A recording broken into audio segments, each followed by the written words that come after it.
దేవుడు ఏర్పాటు చేసుకున్న దేశానికి వచ్చి మందిరాన్ని పాడు చేసి ప్రాకారాలను కుప్పకూల్చేసి మొత్తం ఇజ్రాయెల్ దేశం అంతా ఆశీర్వాదకరంగా ఉన్న దేశం అంతా పాడైపోయింది. మందిరం పాడైపోయింది. మందిరంలో ఆరాధన జరగట్లేదు. మందిరం ఏమాత్రం ప్రజలు వెళ్ళడానికి కూడా అవకాశం లేకుండా ఉంది. ఈ పరిస్థితిలో చూడండి, ఇశ్రాయేల్ ప్రజలందరూ ఎక్కడికి వెళ్ళిపోయారంటే సెరగా బబులోను ప్రాంతానికి వెళ్ళిపోయారు. అనగా బొమ్మలకి నిలవమైన బబులోను ప్రాంతానికి వెళ్ళారు. ఈ ప్రజలందరూ అక్కడ శ్రమలో బాధలో అనుభవిస్తూ వారి దేశం కాని దేశంలో ఉంటున్నారు. వారి దేవుళ్ళు కానీ వాళ్ళ మధ్య ఉంటున్నారు. ఈ విధంగా ఉన్నప్పుడు అక్కడ దానియేలు ప్రార్థన చేస్తున్నాడు. అక్కడ షద్రకు మేషకు అబేద్గోలు ప్రార్థన చేస్తున్నారు. అక్కడ మొద్దికే లాంటి వారు ప్రార్థన చేస్తున్నారు. అక్కడ ఎస్తేర్ లాంటి వారు ఇలా అనేకులు ప్రార్థన చేస్తున్న దినాల్లో దేవుడు అద్భుతకరంగా ఎవరితో మాట్లాడుతున్నారంటే దర్యావేషు ఏలుబడి కాలంలో. ఈ దర్యావేషు ఎవరు? ఒక అంజుడే, అతను క్రైస్తవుడేమి కాదు. ఆ ఏలుబడిలో ఎవరికి దేవుడు ప్రత్యక్షమవుతున్నాడు చెప్పండి? ఆల్రెడీ మందిరం పాడైపోయింది.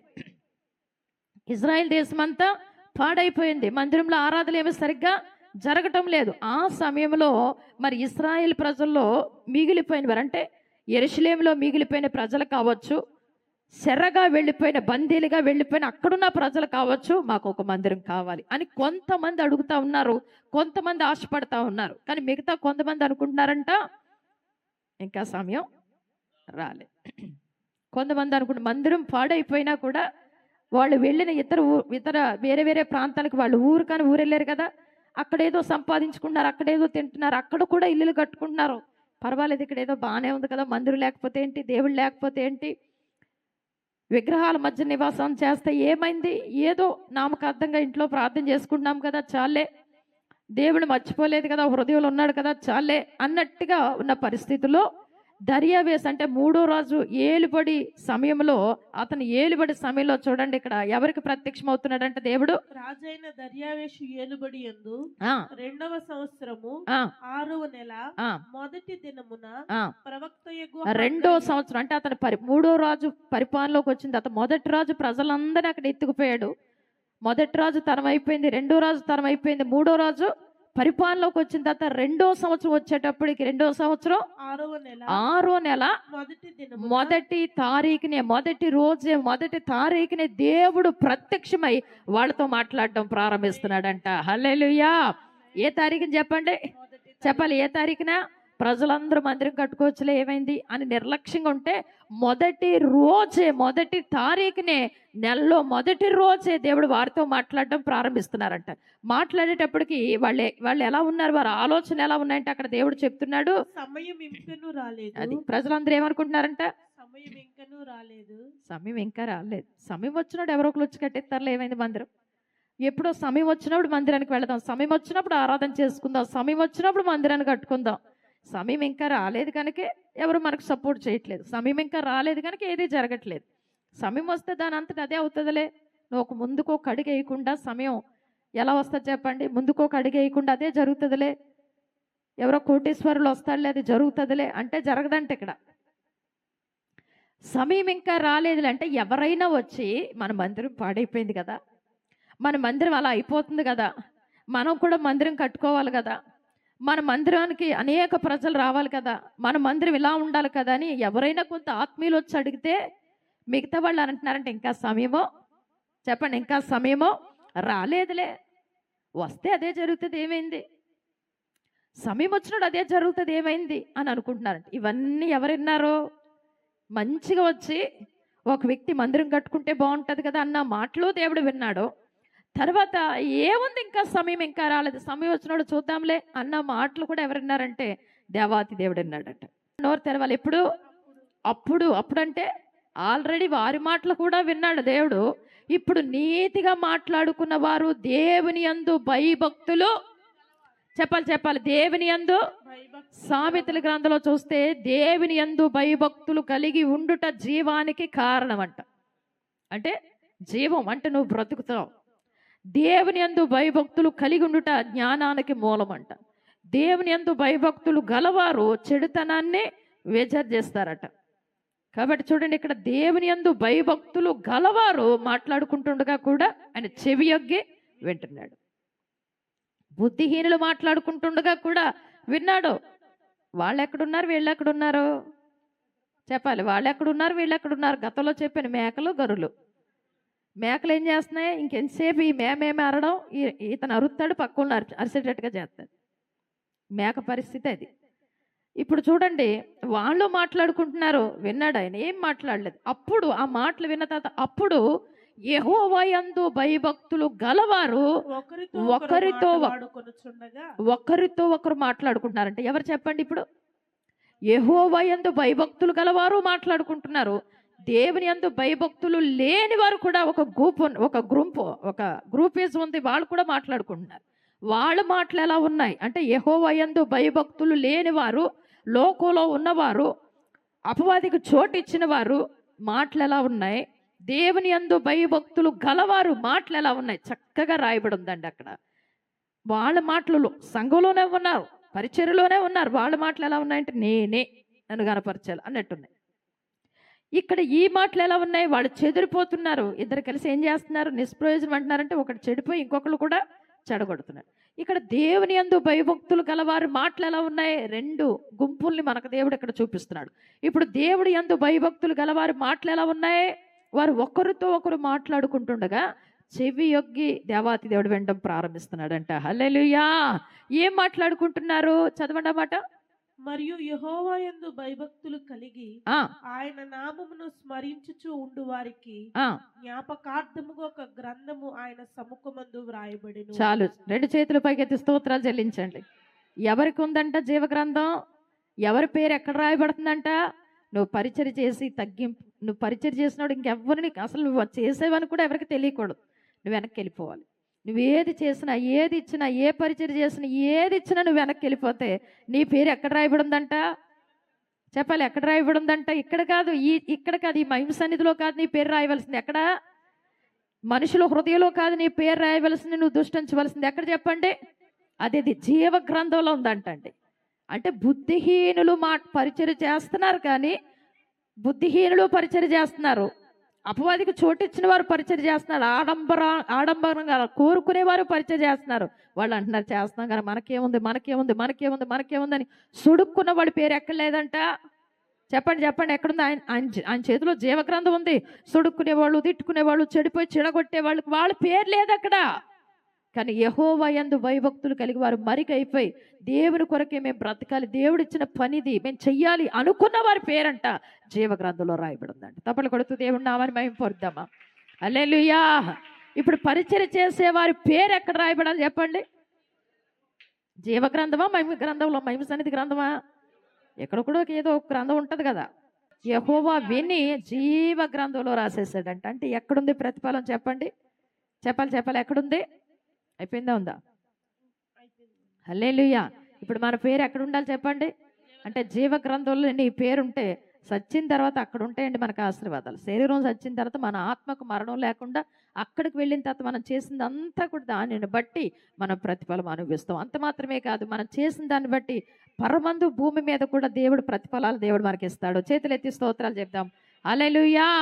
ఇక్కడ చూడండి, ఏమనుకుంటున్నారంటే వీళ్ళు శరలో ఉన్నారు, ఒకవేళ కష్టంలో ఉన్నారు, పర్వాలేదులే బాగానే ఉంది, ఇది మన దేశం కాకపోయినా ఇల్లు ఉన్నాం కదా, గ్రీన్ కార్డు వచ్చింది కదా, బాగానే ఉన్నాం కదా, పర్వాలేదు, అమెరికాలో, ఆస్ట్రేలియాలో, ఇంకెక్కడెక్కడో సెటిల్ అయ్యాం, గ్రీన్ కార్డు వచ్చేసింది, అంతా బాగానే ఉంది, మన దేశం కాకపోతే ఏమైంది అనుకుంటూ ఎవరన్నా వచ్చి అది కాదు మన దేశానికి వెళ్ళాలి, మన మందిరం కట్టుకోవాలి కదా, మందిరం పాడైపోయింది కదా, మందిరం లేదు కదా, మందిరంలో ఎలా ఉంది కదా అని అంటే ఇంకా సమయం రాలేదులే, ముందు మన ఇల్లు కట్టుకున్న తర్వాత మందిరం, ముందు మనదైన తర్వాత చూద్దాం, ఇంకా సమయం రాలేదు, సమయం వచ్చినప్పుడు చూద్దాంలే అని ధీమాగా ఉన్నారంట.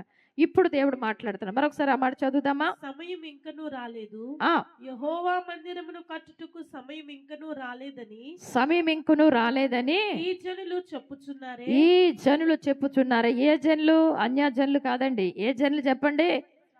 ఇశ్రాయేలు ప్రజలు, దేవుడు మేలు పొందుకున్న ప్రజలు, కీడు నుంచి తప్పించిన ప్రజలు, ఎన్నోసార్లు శత్రువు నుంచి దేవుడు వారిని విడిపించిన ప్రజలు చెప్పుకుంటున్నారంట ఇంకా సమయము రాలేదు, మందిరాన్ని కట్టడానికి ఇంకా సమయము రాలేదు, మందిరానికి సపోర్ట్ చేయడానికి ఇంకా సమయము రాలేదు అని చెప్పుకుంటుండగా అందుకు యెహోవా వాక్కు ప్రత్యక్ష. అది ఇప్పుడు మాటలు వింటున్నాడా లేదా? అంటే ఎక్కడేం మాట్లాడుకున్నా వినే దేవుడు ఉన్నాడా లేదా? మనం అనుకుంటా వాళ్ళు లేరు కదా, మన మాటలు వినరు, వీళ్ళు లేరులే, మనం ఏం చెప్పుకునే వినరంటే ఎక్కడ చూసినా ఎవరున్నారైనా? 2 3 కలిసి వెళ్ళి 3వ వ్యక్తి కోసం 4వ వ్యక్తి కోసం నువ్వు మాట్లాడుకుంటే ఖచ్చితంగా ఆయన ఉన్నాడు అక్కడ. జాగ్రత్త. ఆకాశం అంతా ఆయన ఉన్నాడు, భూమి మీద నీవు ఉన్నావు కనుక నీ మాటలు కొద్దిగా ఉండాలి, రెచ్చిపోయి మాట్లాడేయకూడదు.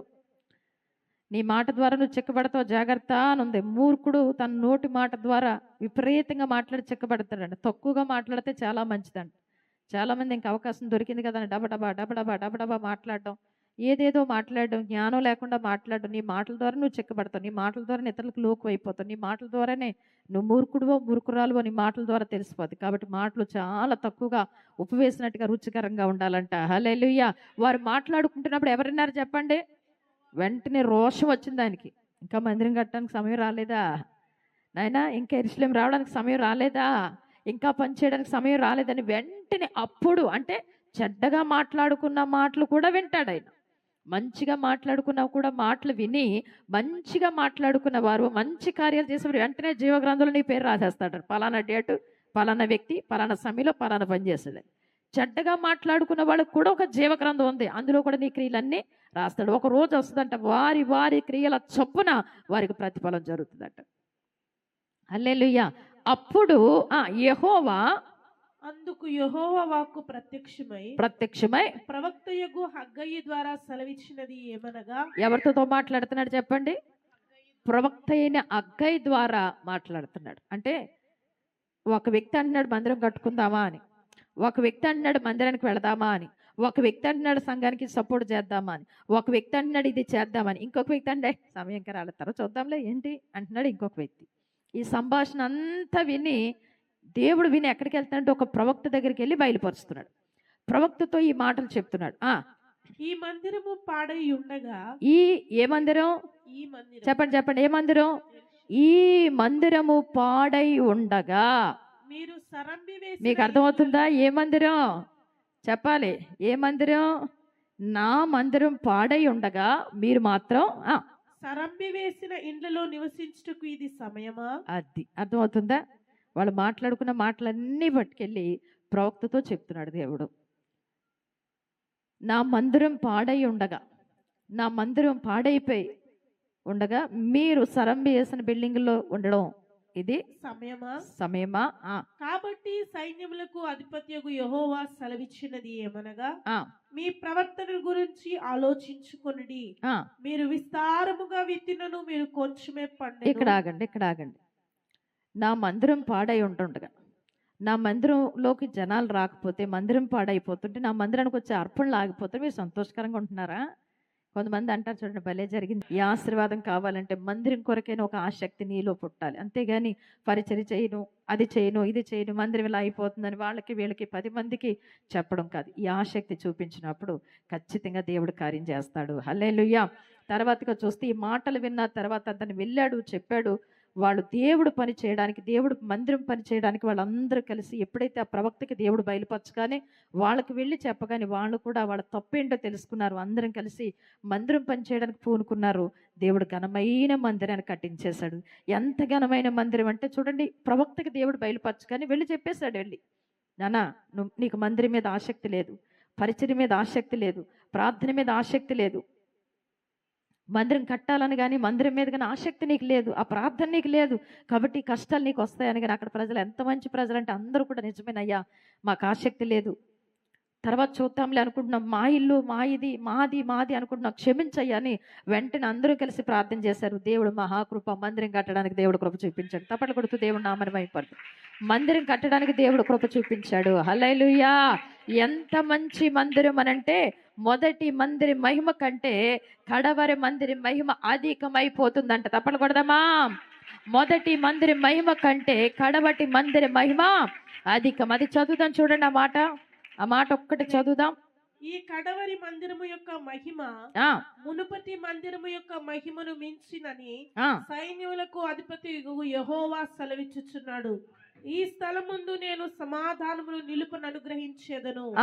ఇదే సైన్యములకు అధిపతగు యెహోవా వాక్కు. హల్లెలూయా. ఇది ఒక ప్రవచన వాక్కుగా తీసుకో. దేవుడు మన లోపాలేంటో దేవుడు మాట్లాడుతున్నాడు.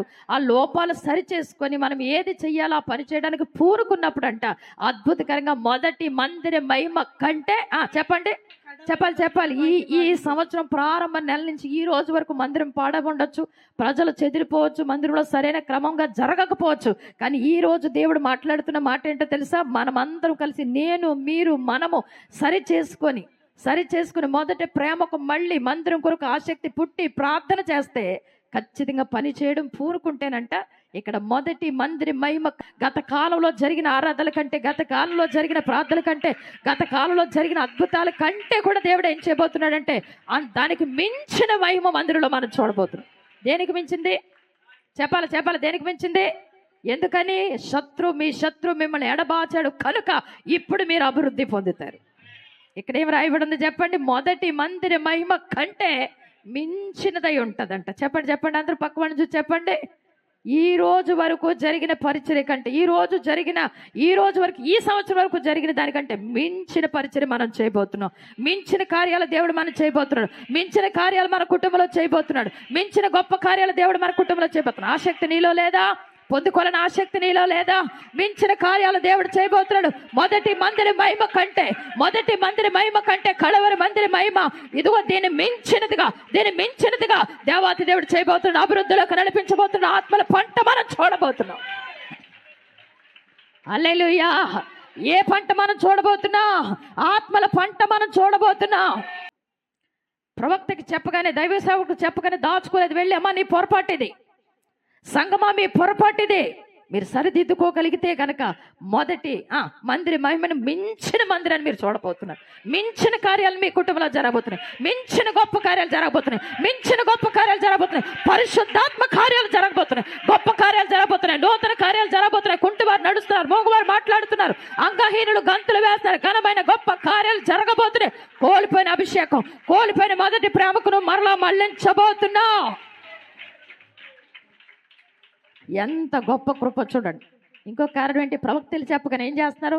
ఫస్ట్ అయితే పాపం తెలియక మాట్లాడుకున్నారు. పరిచయం చేయొద్దనో అదనో ఇదనో తెలియక మాట్లాడుకున్నారు. కానీ ఎప్పుడైతే ఒక ప్రవక్తలు అది కరెక్ట్ కాదని చెప్పగానే ఈ ప్రజల్లో ఉన్న గొప్పతనం ఏంటంటే, బాబోయ్ ఈ ఇల్లు మాకొద్దు, అందుకనే మేము నష్టపోతున్నాం, అందుకనే మాకు కడుపు నిండట్లేదు, అందుకనే మాకు దాహం తీరట్లేదు, అందుకనే మాకు సరైన వస్త్రాలు లేవు, అందుకనే మేము ఇబ్బందులు పడుతున్నాం, అందుకని అప్పుల పాలు అయిపోయిన వెంటనే సరి చేసుకొని ఎవరితో చేయగలిపారు చెప్పండి? ప్రవక్త అయినా, మందిరాన్ని కట్టబోతున్న వారు ఎవరో, సేవకులు ఎవరో, కట్టేవారు ఎవరో, సమకూర్చేవారు ఎవరో వారితో చేయగలిపారు. సేవకుడా మేము నీతో కూడా ఉంటాం, అందరం కలిసి కట్టుగా. ఎవరో చెప్పండి? ఒకరి వల్ల అయ్యే పనేం కాదు. అందరం కలిసి కట్టుగా మా వంతు మేము ప్రార్థన చేస్తాం, మా వంతు మేము పరిచర్య చేస్తాం, మా వంతు చెప్పండి. ప్రార్థన చేసేవారు ప్రార్థన చేయాలి, పరిచర్య చేసేవారు పరిచర్య చేయాలి. ఎవరు ఏ పని చేసేవారు ఆ పని మేము చేస్తామని సేవకుడితో చేతులు కలిపారు. అద్భుతకరంగా కొన్ని నెలలకే మొదటి మందిరం మించిన మందిరం కట్టుకున్నారు అందరూ కలిసి. చేతులెత్తి స్తోత్రాలు చెప్దామా? హల్లెలూయా! మొదటి మందిర మహిమ కంటే మించిన మందిరాన్ని కట్టారంట. అంత మాత్రమే కాకుండా మొదటి మందిర మహిమ కంటే మించిన మహిమను చూస్తున్నారంట. ఎంతమంది చూడాలని ఆశపడుతున్నారు చెప్పండి? మీలో ఆసక్తి ఉంటే దేవుడు చేయడానికి కూడా సమర్థుడే. మీరు సరి చేసుకోగలిగితే దేవుడు గొప్ప కార్యం. అద్భుతం ఏంటో తెలుసా? ఎప్పుడైతే మహిమ దిగిందో ఆకలి దప్పులు తీర్చబడ్డాయి. వారు విత్తిన దానికి 100 పంటకు వస్తున్నారు. వారి కష్టాజీతం ఆశీర్వాదకరంగా మారిపోతుంది. వారు తిని తృప్తి పొంది ఇతరులకు పెడుతున్నారు. గొప్ప ఆశీర్వాదం. ఎందుకంటే దేవుడు మహిమ అక్కడ దిగుతుంది కనుక. ఏమంటే మందిరాన్ని కట్టుకుంటే, మందిరంలో పరిచర్య చేస్తే, మందిరానికి సహకరిస్తే, మందిరంలో ప్రార్థన చేస్తే ఎవరికి అద్భుతాలు జరుగుతాయి? ఎవరికి గొప్ప కార్యం? ఎవరిని దేవుడు దీవిస్తాడు? మందిరంలోకి దేవుడు దిగి వస్తే దీవెన నీకు, ఆశీర్వాదం నీకు. అన్ని ఇబ్బందుల నుంచి, ఇరుకుల నుంచి దేవాతి దేవుడు మనల్ని విడిపిస్తాడు. ఎంత మంచి దేవుడు మనం ఆరాధిస్తున్నామండి. హల్లెలూయా!